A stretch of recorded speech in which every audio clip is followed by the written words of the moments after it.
We have learned that human error caused the fuel mix-up in our area, leading to a huge headache for so many customers. Now Colorado has slapped Sinclair with a hefty fine. 9 News legal expert Whitney Traylor joins me now to walk us through the fallout from the fuel fiasco. This was a mess. So first, how did the state determine Sinclair was at fault and that it was human error? It was very much a fiasco, and the way they determined it was the state regulators went in and they tracked it down, they ran it down, and it turns out it was the Sinclair plant in Henderson, and it was human error, and apparently they had left a valve open, and so the diesel gas went into the regular unleaded fuel. And part of the issue was that Sinclair didn't have any controls or alarms or anything to alert them that the fuel was contaminated, and they ended up selling a significant amount. And at that plant, 1.5 million gallons were actually contaminated. That's not how much was sold, but that's what was contaminated at the plant. Because had they had an alert there, they would at least have not have distributed it, That's which correct. Obviously led to the huge problem. All right, so who imposed the fine and why this very specific number? Yes, so the number is 365,694. I've been memorizing that this morning, and it was because it was $1 for each gallon that was actually sold. Oh. So even though it was over 1 million gallons that were contaminated, only 365,000 gallons were actually sold to consumers. Okay.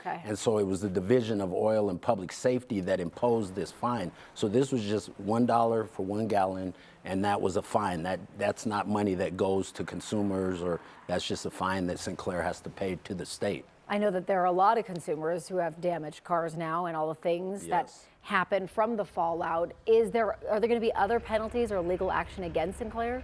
Yes, there's actually already been lawsuits. And what's interesting about this is when there's a fine such as this one, it doesn't go to the consumers. Now, if there were other fines or penalties that ultimately went to the consumer and then the consumer sued, that money would be deducted from any damages they recovered. But there were a lot of people that suffered pretty serious damage to their vehicle, and so there's a number of different lawsuits. They'll presumably settle, I would suppose, because this is fairly straightforward in the sense of, here's the damage it caused my car, here's how much work I missed, here's my lost wages, just reimburse me. Right. So it's not overly complicated, and I thought when this was first reported, we didn't know how it happened, but now they are very certain it was human error.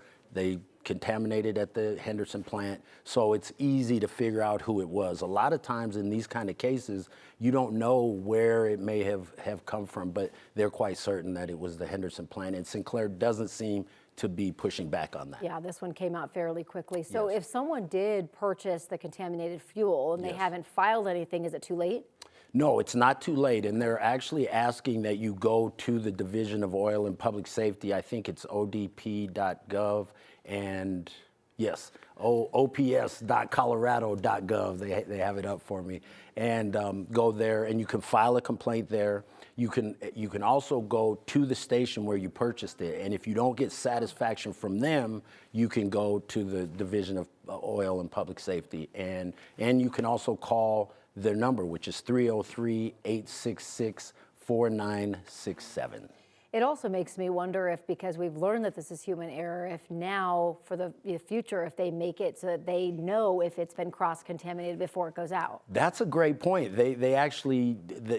Sinclair actually has already put some measures in place, so they do have control. So a lot of places will have alarms and things like that. And it's really interesting because this is essentially a tort. And in tort law, like if you walk into a store and the doors close on you, the automatic doors, and then you sue them, if they repair those later, that can't be brought up in trial and say, well, they actually repaired them, because they want to encourage people to take those remedial measures, even though it can't be used as evidence as to show, hey, you were actually at fault. So here they did get those controls in place, and so that may be the silver lining, is that people have learned from this situation. But it's really surprising. This has not happened in years and years and years. Right. So. I know it was just a fiasco for so many people. Well done on memorizing all those numbers.